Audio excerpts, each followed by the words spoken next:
പാടൂർ പുതുകാവ് ദേവീക്ഷേത്രത്തിൽ ഉത്രട്ടാതി മഹോത്സവം നടന്നു. രാവിലെ നിർമ്മാല്യ ദർശനം, ഗണപതി ഹോമം, ഉഷപൂജ എന്നിവ നടന്നു. ഉച്ചപൂജയ്ക്ക് ശേഷം കാഴ്ചശീവേലി ഉണ്ടായി.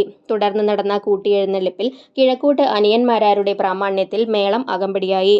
പഞ്ചവാദ്യത്തിന് മുടിക്കോട് ഉണ്ണികൃഷ്ണൻ നേതൃത്വം നൽകി. ഡബിൾ തായമ്പകയ്ക്ക് മുളങ്കുന്നത്തുകാവ് രഞ്ജിത്ത് മാരാർ, കുറുപ്പത്ത് അഭിജിത്ത് മാരാർ എന്നിവർ നേതൃത്വം നൽകി.